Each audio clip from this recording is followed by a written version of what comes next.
ඇස්සරින්න නම් ඔට්ටු නෑ පුතේ. නැහැ අම්මා සත්තයි. මං ඇස්සරින් නැහැ. හරිද? හරි දැන් ඇස්සරින්නකෝ. වව්! මේක මටද? දෙයියනේ මං ආස මේක. මං හැමදාම බලපු එක. ගොඩක් ස්තුතියි. ගොඩක් ස්තුතියි. අම්මා අම්මට මං ගොඩක් ආදරෙයි. මාත් මගේ පැටියට ගොඩක් ආදරෙයිනේ. අම්මා ඔයාට ආදරේ හින්දා තමයි ඔයා ආස දේවල් අරන් දෙන්නේ. තාත්තත් නැතුව ඔයාව මෙච්චර දුර ගමනක් අරන් එන්න මට ගොඩක් දුක් විඳින්න වුණා. හැබැයි පුතේ මං විඳ දුක ඔයාට නම් විඳින්න කවදාවත් ඉඩ තියන්නේ නැහැ. අද වාගේ අම්මා ලෝකෙම ප්‍රසිද්ධ තැනක ඉන්නවා. ඒ ගැන ඔයාට ආඩම්බරත් වෙන්න පුළුවන්. මං ගොඩක් ආඩම්බර වෙනවා අම්මේ. රවුමක් ගිහින් එන්නද? ගිහිල්ලා එන්නකෝ. හැබැයි පුතේ හැමදේම පරිස්සමින්. කිසිම කෙනෙක්ට හිරිහැරයක් කරදරයක් වෙන්න බෑ.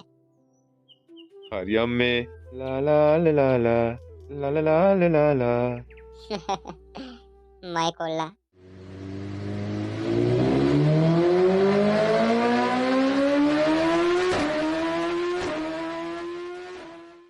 ආයේෂා මිස් මන් දන්නවා තාත්තා කෙනෙක් නැතුව දරුවෙක් හදන්න කොච්චර දුක් විඳින්න ඕනද කියලා.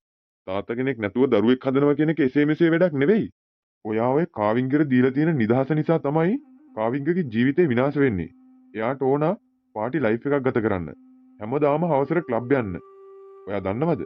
කාවින්ගගේ වයසට සමාන නඩු ගොඩක් එයාට ෆයිල් වෙලා තියෙනවා. මම මේ අවසාන වතාවට ආයේෂා මිස් ඔයාට අවවාද කරන්නේ. ඕයිසි මහත්තයා. මං දරුවා ගැන හිතන්නේ අම්මා කෙනෙක් හිතන පැත්තෙන්. ඒකයි මේ හැම දෙයක්ම වෙන්නේ.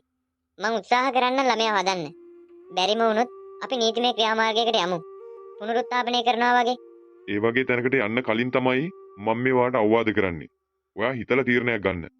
එහෙමයි ඕයිසි මහත්තයා. කාවින්ග මේ බයික් එක කාගේද? අර දාපු කොණ්ඩේ බැඳපු අයියාගේද? මොනවද අනේ මේ අහන්නේ? උන්ට කොහෙද බයික්? එදා ආවෙත් මගේ බයික් එකේ. අද මං ආවෙත් මගේ බයික් එකේ. ඔයා දන්නේ නෑ චාරු මං කවුද කියලා තාම හරියට. අයියෝ. දැනගන්නේ කොහොමද? කට ඇරියොත් කියන්නේ බොරුනේ. කොල්ලෝ එහෙම තමයි නංගි. කපටිකම තියෙන. මේ මම නම් ඔන්න පොඩ්ඩක්වත් කපටි නෑ. මං හරි අහිංසක හරිම ලස්සන හොරතල් පිරිමි ළමෙක්. අහිංසකමයි කපටිකමයි නම් මං දැක්කා. එදා මා රූම් එකෙන් ගියපු දවසේ. හරි දැන් ඒව වැඩක් නෑනේ. මොකද කියන්නේ? යමුද අලුත් බයික් එකේ වටයක්? යමු. මේක නම් මරු හදේ යනවා වගේ. සුපිරියනේ. මං ආවට ගියාට බයික් පදින්න නෑ නංගියා. නැත්තම් පදින්න නැතුව ඉන්නවා. පදිනව නම් තීන හොඳම එක පදිනවා. ඒක තමයි මගේ තියරිය. ඔයාගේ තියරිය මොකක් වුණත් ඔයා පට්ට ජෙනුවින් චරිතයක් කියලා නම් පේනවා. මගේ සංකොටේනේ ඔයා. මූ මොකද ගන්න මේ වෙලාවේ? හෙලෝ දුගා. ඔව් කියපන් මචං. මොකක්?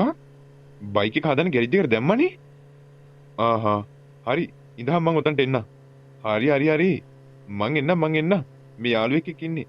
හරි බං හරි එල. එහෙනම් එනවා හරි බං හරි. අනේ. ඔයා දැන් මාව දාලා යනවද? හරි අපි වෙන දවසක වටයක් යමුකෝ. මං ඉක්මනට යන්න ඕනේ ඒකයි. ඕනි මගුලක් කරගන්න. වරෙන්කෝ බලන්න. ඌ ඉඳීද බං?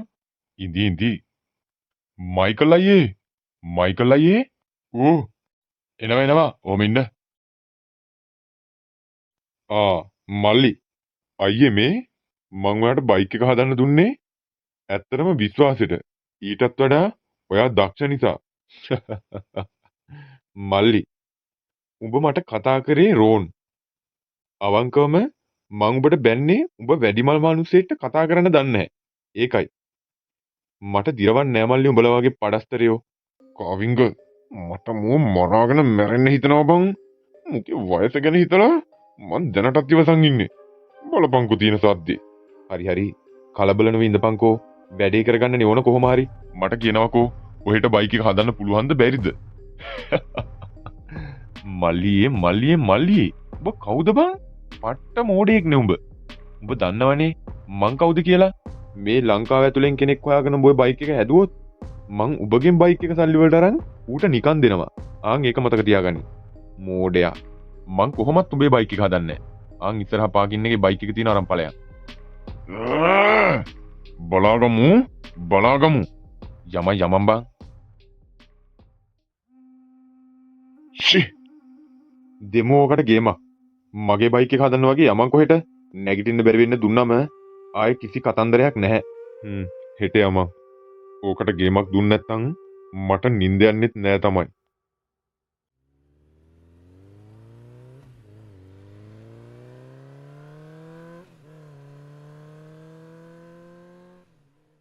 පුතේ ඕ මම මේ ටිකක් නාගත්තා.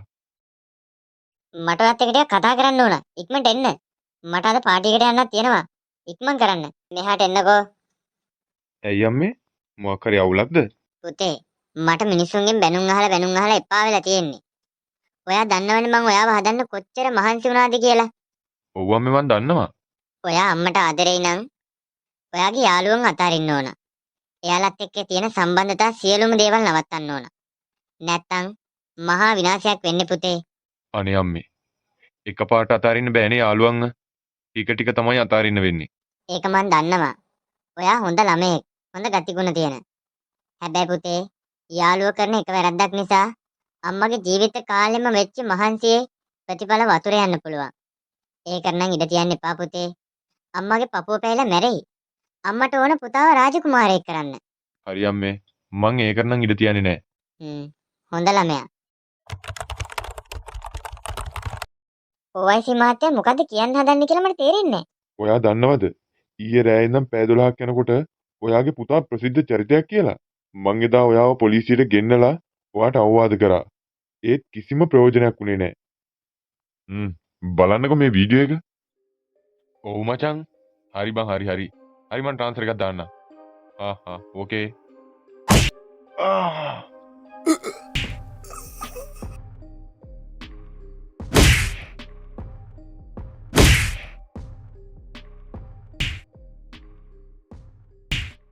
මහත්තයා නීතියෙන් හම්බෙන ඕනිම දඬුවමකට මම ලෑස්තියි.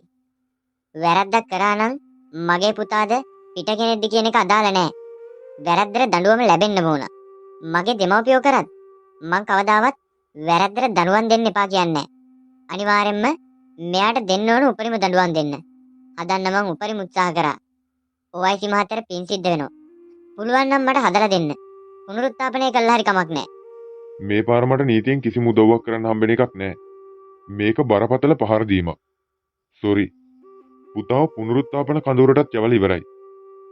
දැන් ඉතින් අපිට කරන්න තියෙන්නේ ඉවසලා බලාගෙන ඉන්න එක.